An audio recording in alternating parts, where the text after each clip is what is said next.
दोस्तों ये कहानी है एक ऐसे पैरासाइट की जो कि लोगों के कान के जरिए दिमाग के अंदर घुसकर उनके पूरे ब्रेन पर काबू कर लेता है। अब वो पैरासाइट इंसानों को काबू करके उनसे क्या क्या करवाएगा, चलिए देखते हैं इस पूरी कहानी में। तो कहानी की शुरुआत में हम कई सारे पैरासाइट और अजीबोगरीब क्रिएचर्स को देखते हैं जो कि गंदे समुद्र से बाहर आकर अब शहर की तरफ बढ़ने लगते हैं। इसके बाद हम एक हस्बैंड और वाइफ को देखते हैं जो कि आराम से सो रहे थे, लेकिन तभी एक पैरासाइट यहाँ आकर उस आदमी के कान के अंदर घुस जाता है। थोड़ी देर के लिए वो आदमी काफी तड़पता है, लेकिन फिर वो शांत हो जाता है। अब इसके बाद हम एक लड़के शिंची को देखते हैं जो कि आराम से गाने सुन रहा था। तभी यहाँ एक और पैरासाइट आकर उसके कान में घुसने की कोशिश करता है, लेकिन शिंची ने ईयरफोन लगा रखे थे, इसीलिए अब वो पैरासाइट नाक के जरिए अंदर जाने लगता है। तभी शिंची उसे देखकर उसे दूर फेंक देता है।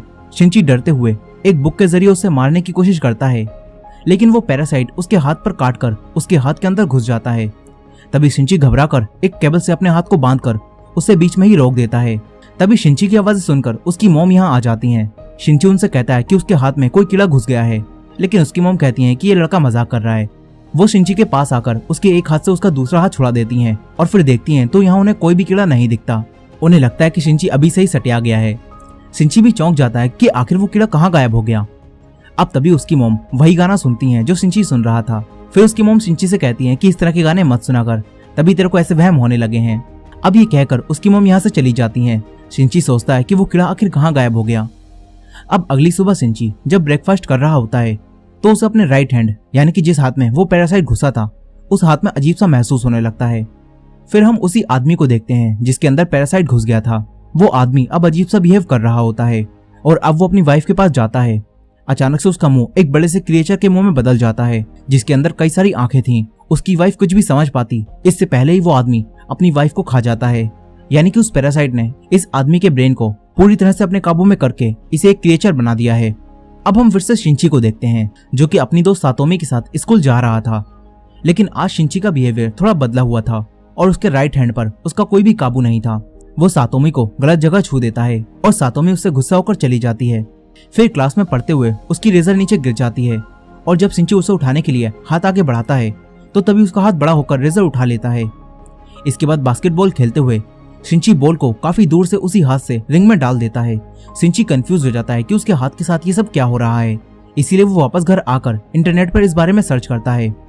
तभी उसके हाथ से एक आंख बाहर आती है। शिंची उसे देखकर चौंक जाता है, लेकिन वो आंख वापस अंदर चली जाती है। शिंची अब अपना हाथ काटकर आंख निकाल कर देखने वाला था, लेकिन तभी उसका हाथ एक बड़े से सांप में बदल जाता है और उसे ही डरा देता है। फिर उसका हाथ एक छोटे क्रिएचर में बदल जाता है। शिंची उसे देखकर काफी डरा हुआ था। तभी वो क्रिएचर कहता है कि मैं फेल हो गया। शिंची कहता है कि ये मेरे हाथ को क्या हो गया। तभी वो क्रिएचर भी कहता है कि ये मेरे हाथ को क्या हो गया। अब वो क्रिएचर शिंची की बातों को दोहराने लगता है। फिर वो शिंची को बताता है कि मैंने तुम्हारा हाथ खा लिया है। वो क्रिएचर शिंची से कहता है कि मुझे बात करना सिखाओ। वहीं दूसरी तरफ हम उसी आदमी को देखते हैं जिसकी बॉडी पर उस पैरासाइट ने कब्जा कर लिया था और वो पैरासाइट भी अब टीवी के जरिए इंसानों की भाषा सीख रहा था। और तो और उसने इस आदमी की वाइफ को खा लिया होता है। अब अगले दिन सुबह शिंची जब सोकर उठता है तो वो देखता है कि वही क्रिएचर जो कि उसके हाथ से जुड़ा हुआ है वो उसका लैपटॉप और बुक से इंसानों से जुड़ी इन्फॉर्मेशन पढ़ रहा है। शिंची उससे कहता है कि मैं हॉस्पिटल जाकर तुझे कटवा दूंगा, कि मैं तेरे हाथ की सेल से जुड़ा हुआ हूँ, इसलिए तुम्हें अपना पूरा हाथ कटवाना पड़ेगा, जो कि शिंची कभी भी नहीं करवा पाएगा। अब वो पैरासाइट शिंची को बताता है कि वो उसकी पूरी बॉडी पर कब्जा करने की कोशिश कर रहा था, लेकिन क्योंकि शिंची ने उसे हाथ में ही रोक दिया तो इसके बाद वो शिंची के हाथ पर ही कब्जा कर पाया और अब वो दोनों एक दूसरे से जुड़ चुके हैं। ये क्रिएचर कहता है कि तुम मेरे होस्ट हो और मैं अपने होस्ट के बगैर कुछ भी नहीं कर सकता। फिर वो क्रिएचर कहता है कि तुम मुझे मिगी बुलाओ। मिगी शिंची के जरिए स्कूल में कई सारी बुक्स पढ़ता है और इंसानों के बारे में और भी ज्यादा जानता है। वो स्टूडेंट्स को फाइटिंग प्रैक्टिस करते हुए भी देखता है और मिगी सिर्फ उन्हें देखकर ही फाइटिंग स्किल सीख लेता है। अब इसके बाद हम पेंटिंग क्लास में शिंची को देखते हैं जो कि अपनी पेंटिंग पर काम कर रहा था। तभी सातोमी यहाँ आती है और उससे कहती है कि अगर तूने फिर से वो सब किया ना तो मैं तेरी जान ले लूंगी। इसके बाद सातोमी शिंची की पेंटिंग देखती है और फिर यहाँ से चली जाती है। अब स्कूल के बाद शिंची रात में जब बात ले रहा होता है तो तभी मिगी कहता है कि मुझे तुम्हारी बॉडी को इन्वेस्टिगेट करना है। मिगी शिंची की पूरी बॉडी को देखने लगता है। यहाँ मिगी और शिंची में अच्छी दोस्ती हो गई होती है और मिगी शिंची को कोई भी नुकसान नहीं पहुंचाता, लेकिन इसी शहर में कई सारे पैरासाइट ने और लोगों की बॉडी पर भी कब्जा कर लिया होता है और वो पैरासाइट लोगों को मारकर खा रहे थे। ये खबरें पूरे शहर में फैल जाती हैं, लेकिन किसी भी आम इंसान को ये पता नहीं होता कि लोगों को कौन मार रहा है। अब एक दिन शिंची बस से कहीं जा रहा था तभी मिगी सिंची से कहता है कि मुझे यहाँ पर किसी अपने जैसे पैरासाइट होने का एहसास हो रहा है। मिगी सिंची को यहीं उतरवा कर उसे एक शॉप में ले जाता है जहाँ इन्हें एक आदमी दिखता है। उसके शरीर पर भी एक पैरासाइट ने कब्जा कर लिया था और वो आदमी एक नॉर्मल आदमी को मारकर खा रहा था। उस आदमी को भी एहसास हो जाता है कि सिंची के शरीर में एक पैरासाइट है, इसीलिए वो आदमी सिंची को इंसानों का मीट खाने के लिए देता है। लेकिन फिर उसे पता चलता है कि सिंची का ब्रेन अब भी उसके काबू में है और पैरासाइट उसके हाथ से जुड़ा हुआ है। अब तभी मिगी को कुछ एहसास होता है। मिगी सिंची से कहता है कि अब ये तुम्हें मार देगा, यहाँ से भागो। सिंची बाहर निकलने की कोशिश करता है लेकिन उससे दरवाजा नहीं खुलता। तभी वो आदमी सिंची के पास आता है और अपना एक हाथ काट कर मिगी से कहता है कि तुम सिंची के हाथ को छोड़कर मेरे हाथ पर आ जाओ। लेकिन मिगी और सिंची में अच्छी दोस्ती हो गई थी, इसीलिए मिगी उसके हाथ पर जाने से मना कर देता है। फिर मिगी सिंची की जान बचाने के लिए इस पैरासाइट से फाइट करता है और क्योंकि मिगी ने सिंची के स्कूल में स्टूडेंट को फाइट करते हुए देखा था, इसलिए सिंची उन्हीं मूव्स का इस्तेमाल करके इस पैरासाइट के ब्रेन और बॉडी को अलग कर देता है, जिससे वो पैरासाइट वहीं मर जाता है। अब तभी यहाँ कोई आने लगता है। सिंची पीछे के दरवाजे से जहाँ से वो आया था वहीं से भाग जाता है। सिंची अपनी मॉम को इस बारे में कुछ भी नहीं बता पाता। यहीं अब इस शहर में काफी लोग गायब हो रहे थे और उनकी लाशें मिल रही थीं। सिंची के अलावा कोई भी नहीं जानता था कि उन्हें पैरासाइट मारकर खा रहे हैं। सिंची मिगी से कहता है कि तुम अपने पैरासाइट दोस्तों से कहो कि वो लोगों को मारकर ना खाएं। लेकिन मिगी कहता है कि हमारा खाना इंसान है। वो कहता है कि जैसे तुम इंसान सब्जियां और एनिमल्स को मारकर खाते हो, वैसे ही हम जिंदा इंसानों को खाते हैं। यहाँ मिगी सिंची से जुड़ा हुआ था, इसीलिए जब तक सिंची जिंदा रहेगा तब तक मिगी भी जिंदा रहेगा और सिंची की बॉडी से ही उसे खाना मिलता रहेगा। इसीलिए मिगी को इंसानों को मारने की जरूरत नहीं थी। और मिगी सिंची को धमकी भी देता है कि अगर तूने मुझे चोट पहुंचाने की कोशिश की ना तो मैं तेरी जान ले लूंगा। सिंची उसे कहता है कि तू एक डेमन है। वो ये कहकर सो जाता है। वहीं दूसरी तरफ उसी शॉप में हम एक पुलिस ऑफिसर को देखते हैं जिसे उसी पैरासाइट की डेड बॉडी मिलती है जिसे सिंची और मिगी ने मारा था। यहाँ इन दोनों पुलिस ऑफिसर को पता चलता है कि मरने वाले आदमी ने पहले किसी इंसान का मीट खाया था। ये दोनों पुलिस ऑफिसर्स अब इस केस को सोल्व करने की कोशिश करते हैं। अगले दिन हम सिंची को देखते हैं जो कि अपने स्कूल में था। तभी मिगी को एहसास होता है कि यहाँ भी उसी के जैसा कोई पैरासाइट है जिसने किसी इंसान को अपने काबू में कर लिया है। तभी इनके प्रिंसिपल इनकी नई टीचर तामिया रियोको को इनसे इंट्रोड्यूस कराते हैं। मिगी और सिंची समझ जाते हैं कि तामिया ही वो पैरासाइट है। यहीं तामिया भी अपने पैरासाइट सेंस की मदद से ये समझ जाती है कि सिंची भी एक पैरासाइट से जुड़ा हुआ है। फिर इसके बाद सिंची तामिया के पास जाता है।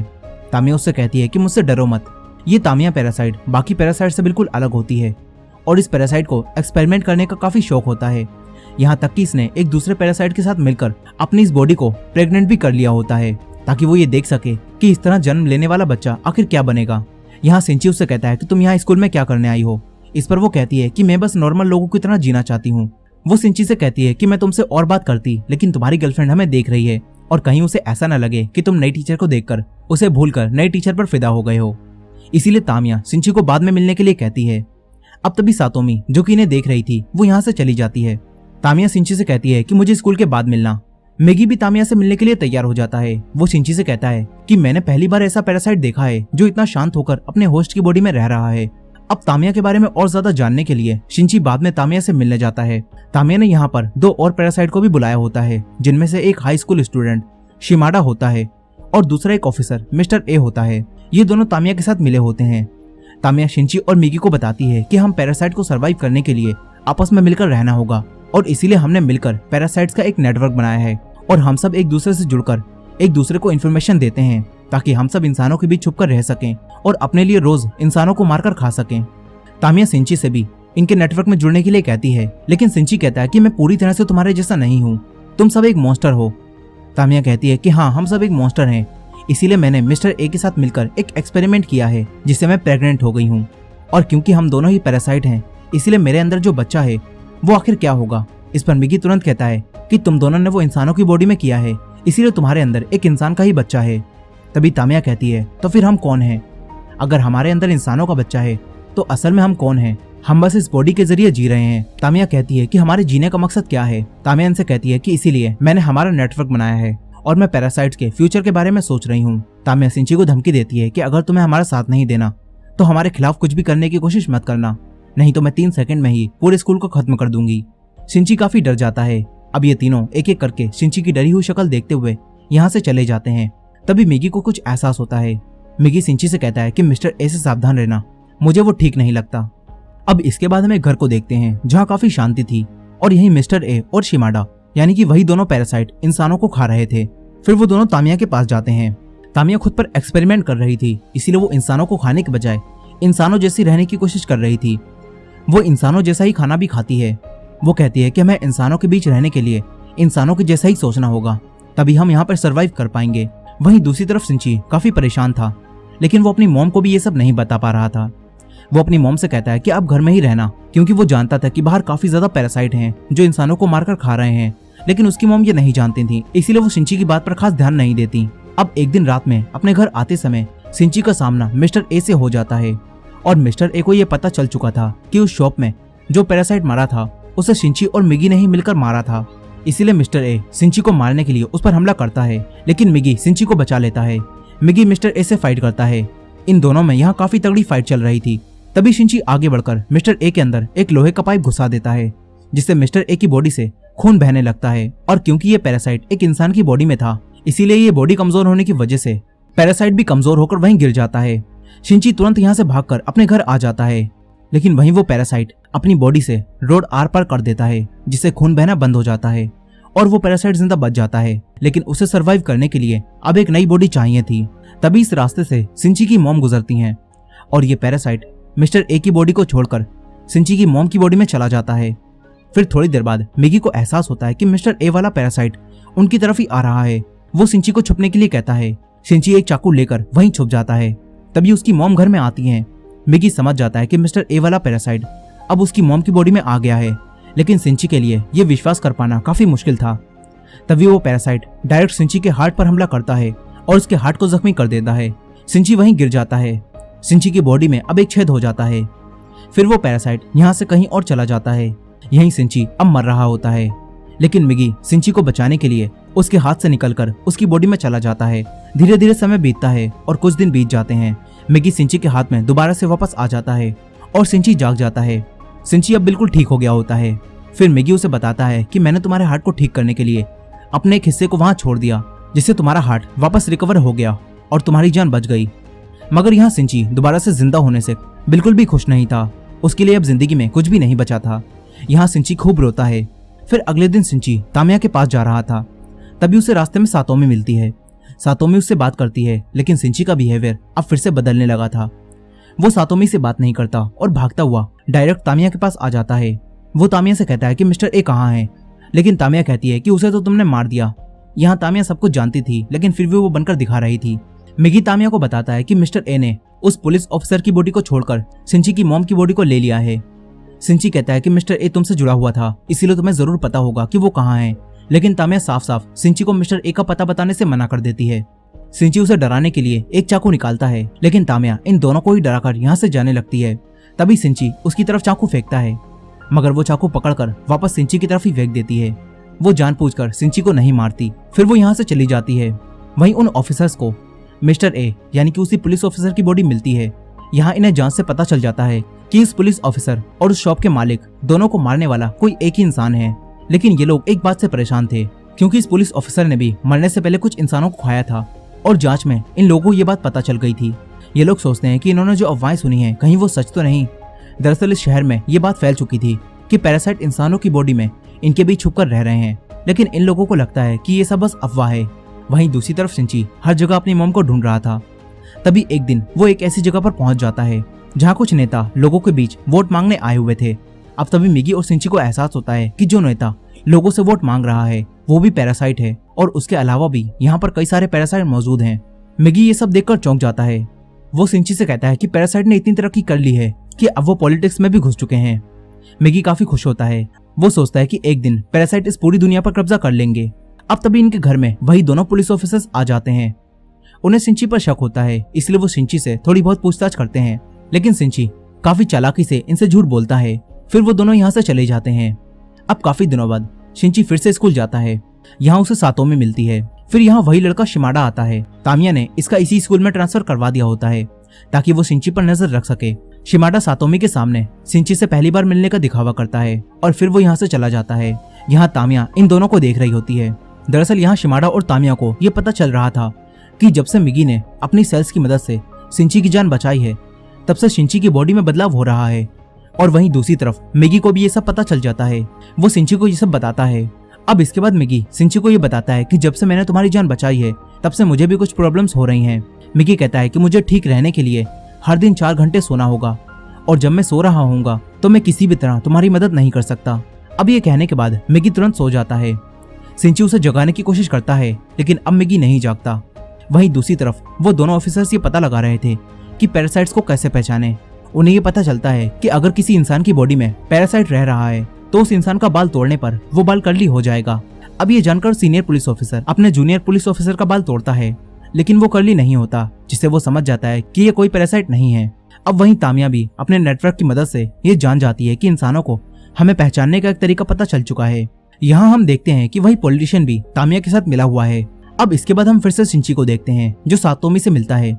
सातोमी उसके लिए आज डिनर बनाने के लिए कहती है क्योंकि शिंची अब अकेला था। शिंची मान जाता है। फिर वो दोनों डिनर के लिए शॉपिंग करने चले जाते हैं। तभी रास्ते में इन्हें एक पपी मिलता है जो कि बीच रोड पर पड़ा था। शिंची उसे उठाकर लाता है लेकिन वो मर चुका था, इसलिए शिंची उसे डस्टबिन में डाल देता है। सातोमी ये देखकर उससे कहती है कि तुम ये क्या कर रहे हो। शिंची कहता है कि अब ये सिर्फ हड्डियां और शरीर है, इसके अलावा इसमें कुछ भी नहीं बचा। दरअसल अब शिंची के अंदर बदलाव हो रहा था और वो भी पैरासाइट की तरह सोचने लगा था और शिंची की ये सोच देखकर सातोमी उसे छोड़कर चली जाती है। लेकिन शिंची को इससे कोई भी फर्क नहीं पड़ता। वहीं स्कूल का प्रिंसिपल जब तामिया को प्रेग्नेंट देखता है तो चौंक जाता है क्योंकि तामिया अभी अनमैरिड थी और अब प्रिंसिपल उसे कैरेक्टरलेस समझकर उसे जॉब से निकालने वाला था। वो लोग तामिया के मॉम डैड को भी ये सब बता देते हैं। फिर तामिया अपने मॉम डैड के पास जाती है लेकिन ये तामिया तो वैसे भी पैरासाइट थी, इसलिए वो इन दोनों को मार देती है। इसके बाद वो शिमाडा को कॉल करके कहती है कि तुम्हारे खाने का इंतजाम हो गया है, यहाँ आकर दोनों बॉडीज ले जाओ। अब अगले दिन तामिया स्कूल से जाने के लिए स्कूल से अपना सामान पैक करने लगती है। शिंची उसके पास आता है और उससे बातें करने लगता है। वहीं सातोमी अपनी पेंटिंग क्लास में जाती है जहाँ कई सारी लड़कियां मिलकर शिमाडा की पेंटिंग बना रही थीं। तभी एक लड़की मजाक मजाक में उसका एक बाल तोड़ देती है और वो बाल कर्ली हो जाता है। इसे देखकर सारी लड़कियां समझ जाती हैं कि शिमाडा एक पैरासाइट है। शिमाडा भी जान जाता है कि उसका राज खुल चुका है, इसीलिए वो इन लड़कियों पर हमला करता है। उसका मॉन्स्टर जैसा मुंह देखकर सारी लड़कियां डरकर चीखती हैं। उनकी चीखों की आवाज सुनकर शिंची उन्हें बचाने आने लगता है। तामिया भी समझ जाती है कि शिमाडा अपने मॉन्स्टर के रूप में सबके सामने आ गया है, इसलिए अब तामिया यहाँ कुछ केमिकल लोचा करने लगती है। वहीं सातोमी थोड़ी हिम्मत दिखाकर शिमाडा के सेंटर में एक केमिकल फेंकती है जिससे वो जलने लगता है, मगर इससे वो बेकाबू हो जाता है और इधर उधर हमला करने लगता है। सारी लड़कियां बचकर निकलने की कोशिश करती हैं। तभी सातोमी की एक दोस्त यहाँ मारी जाती है। शिंची जब तक यहाँ पहुँचता है तो कई सारी लड़कियां मर चुकी थीं। शिंची काफी घबरा जाता है। मिगी उसे शांत कराता है और इन हालातों में हिम्मत दिखाने के लिए कहता है। शिंची दोबारा उठकर सातोमी को बचाने जाता है। सातोमी शिमाडा से बचकर भाग रही थी। शिमाडा बिल्कुल एक जापानीज डेमोगोर्गन लग रहा था। शिंची आकर इस जापानीज डेमोगोर्गन को एक धक्का देता है और उससे फाइट करने लगता है। तभी यहाँ तामिया भी आ जाती है और वो शिमाडा को शांत होने के लिए कहती है। शिमाडा शांत हो जाता है लेकिन फिर तामिया यहाँ एक बॉम्ब फेंक कर चली जाती है। शिंची उसे देखकर सातोमी को लेकर नीचे कूद जाता है और फिर यहाँ एक धमाका होता है। इन्हें लगता है कि शिमाडा टपक लिया लेकिन वो जिंदा था। अब यहाँ पुलिस और एम्बुलेंस भी आ जाती है। सातोमी जख्मी हो गई थी इसलिए उसे हॉस्पिटल ले जाया जाता है। वहीं पुलिस ऑफिसर्स ऊपर आ जाते हैं। तभी शिमाडा आकर इन पर हमला करता है और इन्हें मार देता है। शिमाडा स्कूल की छत पर जाने लगता है। मिगी शिंची को ये बताता है और शिंची एक दूसरी बिल्डिंग पर जाकर एक लोहे की रोड लेकर मिगी को एक धनुष बनाता है और फिर इस लोहे की रोड को एक तीर की तरह शिमाडा के अंदर घुसा देता है। इससे शिमाडा वहीं मर जाता है। इसके बाद शिंची यहाँ से जाने लगता है। तभी यहाँ तामिया भी आ जाती है और वो उसे कहती है कि मैं अब थोड़े समय के लिए गायब हो जाऊंगी। तामिया शिंची को मिस्टर ए यानी कि उसकी मॉम का एड्रेस देती है। शिंची उस एड्रेस को ले लेता है। अब कुछ समय बाद यहाँ वही दोनों ऑफिसर आते हैं और जब वो दोनों ये पता लगा रहे होते हैं कि शिमाडा कैसे मरा तो उन्हें पता चल जाता है कि उस पर किसी ने दूसरी बिल्डिंग से हमला किया था, लेकिन इन्हें शिंची के बारे में भी कुछ भी पता नहीं होता। वहीं शिंची तामिया के दिए हुए एड्रेस पर पहुंच जाता है। यहाँ उसे उसकी मॉम मिलती हैं। शिंची उनका पीछा करते हुए एक ब्रिज के नीचे आ जाता है। तभी यहाँ मिगी को नींद आने लगती है। वो शिंची को ये बताता है और इस वक्त मिगी शिंची को बचाने के लिए एक हथियार बन जाता है। इसके बाद मिगी सो जाता है। अब तभी शिंची उसी हथियार की मदद से मिस्टर ए यानी कि अपनी ही मॉम से फाइट करता है। यहाँ शिंची अब काफी अच्छी फाइटिंग कर रहा होता है। वो मिस्टर ए को मारने वाला था। तभी उसे उसकी मॉम की आवाज आती है और उसकी मॉम की थोड़ी बहुत कॉन्शियसनेस अब भी जिंदा होती है। अब तभी मिस्टर ए शिंची पर हमला करता है, लेकिन उसकी मॉम की कॉन्शियसनेस की मदद से उसकी मॉम अपने हाथ से शिंची को बचा लेती हैं। मगर फिर शिंची को ना चाहते हुए भी मिस्टर ए को खत्म करने के लिए अपनी ही मॉम को जान से मारना पड़ता है।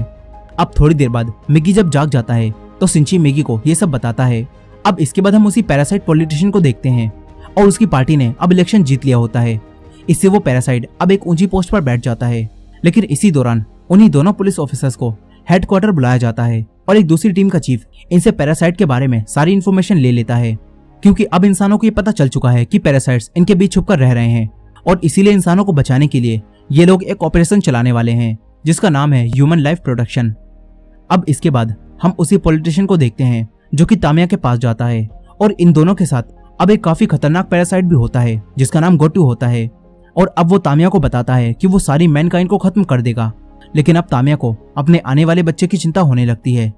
वहीं दूसरी तरफ सिंची हॉस्पिटल में सातोमी से मिलने जाता है और डिसाइड करता है कि वो अब सारे पैरासाइट को ढूंढकर उन्हें जान से मार देगा। इसी दौरान हम देखते हैं कि कोई सिंची पर नजर रख रहा है। वो सिंची और मैगी की एक साथ फोटो लेता है और इसी एंडिंग के साथ ये कहानी यहीं खत्म हो जाती है। दोस्तों, ये कहानी अभी अधूरी है, लेकिन अगर आपको इसका सेकंड पार्ट भी देखना है तो इस वीडियो को लाइक करके कमेंट में नेक्स्ट पार्ट जरूर लिखिएगा। और ये वीडियो पसंद आई हो तो वीडियो को लाइक करके हमारे चैनल वॉच मिस्ट्रीज हिंदी को सब्सक्राइब कर लीजिए। मिलते हैं नेक्स्ट वीडियो में।